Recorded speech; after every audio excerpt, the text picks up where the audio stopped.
So we've just passed the halfway point of 2025, and you might be wondering what's actually going on in Canada's housing market right now.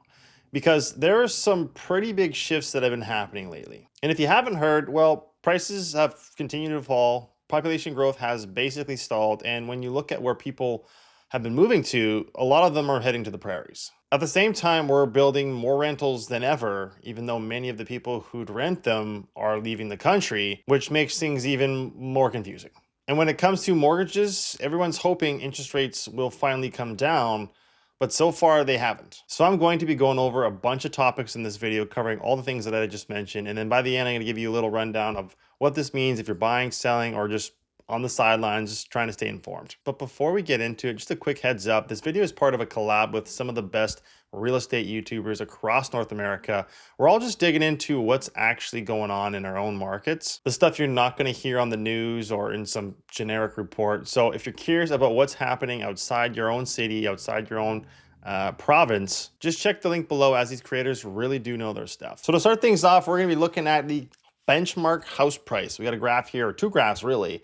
One's to do with the house prices and one's to do with the change in the house prices. And so what we can see here just over the last little bit is prices have been declining. And so that's no surprise. It shouldn't come as any surprise, as a lot of the media headlines, it's all about prices coming down. And what we can see here is over the last, really the last first quarter and coming into the second quarter, is prices have been constantly declining. Now we're looking at new listings that are happening in Canada.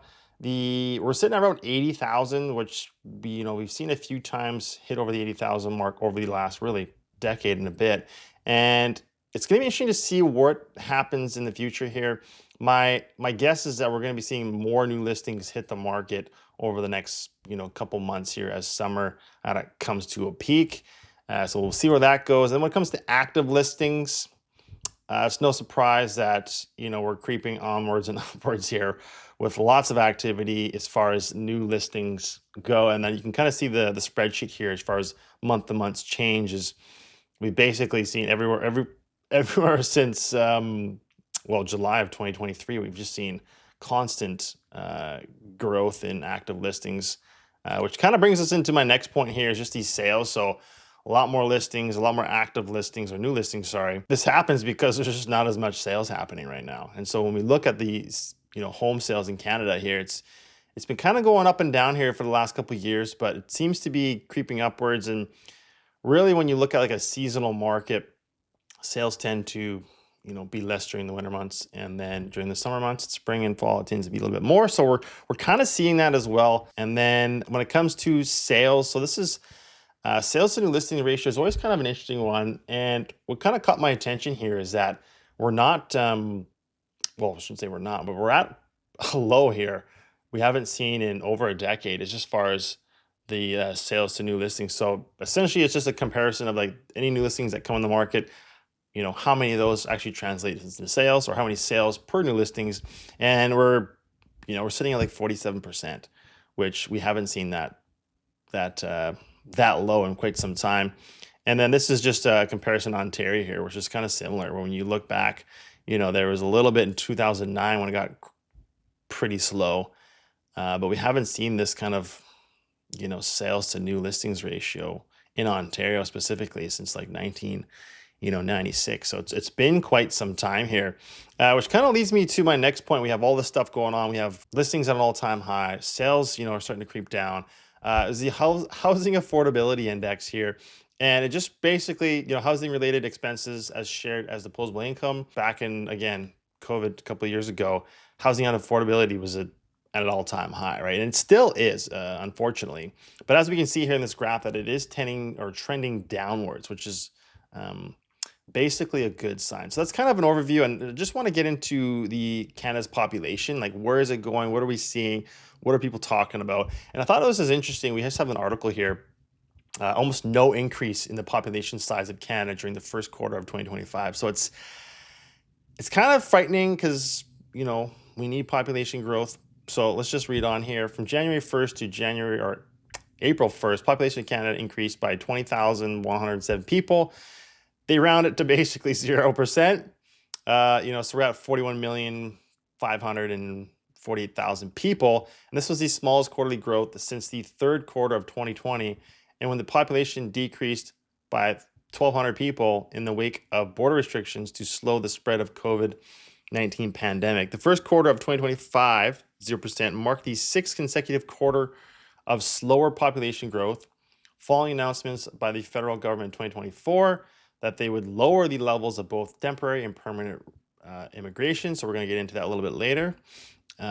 Specifics on this. This was the second slowest quarter growth rate in Canada since comparable records began first quarter of 1946, beyond the third quarter of 2020, and tied with the fourth quarter of 2014. So not much population growth, which is happening here in Canada. And so this is just a little quarterly graph as far as what we're seeing. And then you get the percentages here in the year. And so, we're looking during the last couple of years here, there's been quite a substantial amount of growth. And now come 2025, there's really not that much going on here. But it's interesting because when you compare this to this population growth graph here, where we talk about net permanent, non-permanent, and just natural increase, we can see that in the last quite a few years that Canada's just been essentially just pumping in non-permanent people.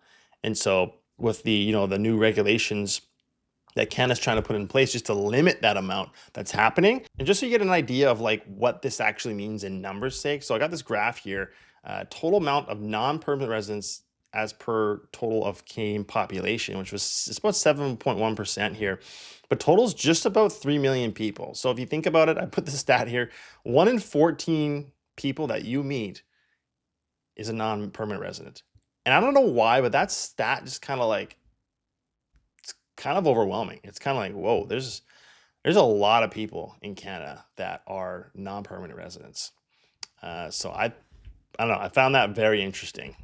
And just as far as a breakdown of who these people are. And so a lot of them are work permits, study permits, a little bit less, and then asylum claimants, and work and study permits. So that's kind of a breakdown. And as you can see here in the graph here as well, essentially we're seeing a reduction. Lots of people aren't getting their work permits renewed, or they're just, like I say, a lot of legislation is just changing how that goes. And so this was interesting as well that I seen here, just to kind of confirm that the population growth has slowed. This is population growth versus net additional postpaid mobile phone numbers. So essentially, I didn't even, this was a graph here really, but essentially it's the population growth versus how many new customers are coming. So it's very interesting. As you can see, it kind of follows the trend here. As population increases, well, more phone numbers get registered, and it makes sense. And so it kind of confirms our thoughts. And this is another interesting graph here as well, just the population growth 2024 versus 2025. And it's pretty much the big cities is what's kind of caught my attention here, is BC, Ontario, the provinces that have really the majority of the population. Yeah, they're seeing decreases in population growth, where Alberta, Saskatchewan, the prairies, they're still chugging along here. So it kind of shows, or tells me, I should say, that people are moving to the prairies, or a lot more people are moving to the prairies, which kind of leads me to this graph here, where we're seeing the net interprovincial migration happening. And what we can see here is tons of people are moving from Ontario. So if you live in Ontario, let me know what's going on, because looks like people are sick and tired of Ontario. BC, Saskatchewan, Manitoba, Quebec, there's been, Alberta just seems to be the place to be. So if you're in Alberta, or you've moved to Alberta, just let me know in the comments. I'd actually be interested to hear why you chose Alberta. Now I kind of want to just shift gears here just a little bit and start talking about the rental market. And it's going to be interesting what happens over the next couple months to couple years here, just as far as where the rental market is going to be going here. Because as we all know, the non-permanent residents, which are leaving in droves, or the government's restricting what or allowing how many people can be in the country. Those were the people that were renters, right? Those were the people that were filling up all the rental units. And so if they leave, or if they get, if they're becoming less and less of them, then what's going to happen essentially to the rental market? And this brings me to the next section, where is Canada right now? We're building rentals at at an all-time high. And it kind of makes sense, because if you back up a couple of years, it's well, we needed tons of rentals. There was tons of people coming into Canada. And so none of them were really buying houses, so they were renting. So we needed tons of rentals.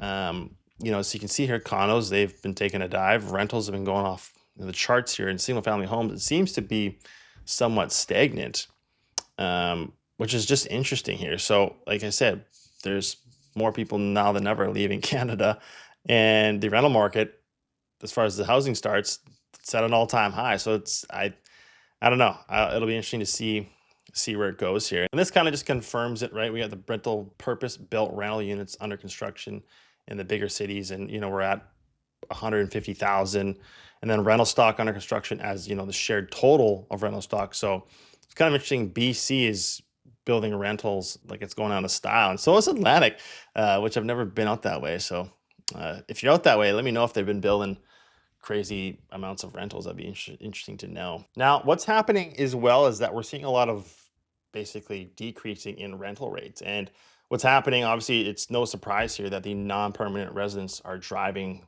they drive the rent. You have more of those people who need rentals. Well, it drives rentals. Well, less are coming and are leaving. Well, it's going to bring the rentals down. And so it's kind of just a clear indicator that rents are going to be coming down here in the near future. And then this graph is just to do with the comparisons of rent over the 1-bedroom, 2-bedroom in the first quarter, and just what's been happening, right? So we're seeing majority of places decreasing in rent, and then there's a couple areas, prairies, that have kind of been taken off here. In this next graph, I just wanted to touch on this a little bit here, the single family building permits. And so it's no surprise that like single family homes, to afford a home, it's becoming harder and harder. And so it makes sense that less single family home build permits are happening. But I'm not overly worried, like I said before, is more people just can't afford homes. So they're building more apartments, more townhomes. So I just want to switch gears a little bit and just talk about the mortgage market, where it's currently at, where it's going, just show you a couple graphs that I found interesting here. So we have mortgage origination. So as you can see, basically since the end of 2024 and early 2025, it's been skyrocketing or going back up. And it kind of makes sense because when you look at the last time it peaked, well, that was in the 2021 to 2022. And so people who've got that 5-year fixed mortgage, now they're coming in to renew. And it's kind of interesting too when you look at the by mortgage type here as the seasons go, right? So there was a huge push for variable, right? Because everyone was thinking that mortgage rates did come down a bunch. And so everyone locked into variables. But now as things kind of shift and the interest rates haven't really come down as much as people thought they were, or it's kind of been stagnant the last little while. You can see here in this yellow bar here that the fixed 5-year or more is started to a sharp incline. So to me, it's like people are banking on or just thinking that, well, Bank of Canada is not going to change its rates here anytime soon. I have to lock in, so the best bet's going to be a 5-year fixed. And so I found this graph pretty interesting as well when it came to just the change in monthly mortgage payments at first renewal. And so someone bought a house, the first renewal, by this graph, most of the times the payment was less. And we're going back to 1992 all the way to 2021. And that's pretty significant. Now, when you look at when people are renewing their mortgages now, you're looking at well, again, this is every $100,000 that you've borrowed, it's going up $100. And so you take a loan out for $1 million, well, your loan just went up $1,000 a month, right? And probably even more. This is just an average. And so this is pretty impactful. So we've gone over a lot of information here. So what does this actually mean for you? So just a quick recap here is that house prices in Canada, we've seen here over the last couple months and probably for the next foreseeable future anyways, is that prices are going to go down, right? We got a graph here basically stating prices have gone down over the last, well, since 2023, really. Prices have continued to go down. And then the graph here kind of depicts that as well. Change in house prices. This was kind of interesting. Changes in house prices from 2022. So basically across the board, except if you're in the prairies, prices have gone down.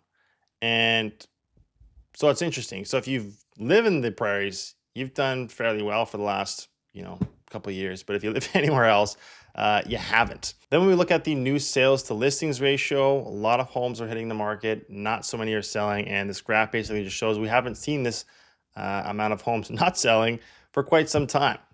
And then moving on to the actives here, right? We're constantly seeing a slow perpetual growth of just new active listings. And we've seen that again ever since 2023. And so lots of listings, not much is selling, and prices are continuing to decline. And so if you're buying in 2025, I just got a few points that I've written down here that I think are worth mentioning is that there's a lot more listings. You have a lot more choices and basically turns into less competition, right? So you have more time just to go out, look at properties, don't feel pressured. You got options, right? And sellers are more negotiable. They have to be, right? There's more competition now than ever.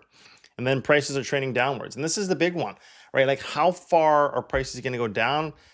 Nobody knows.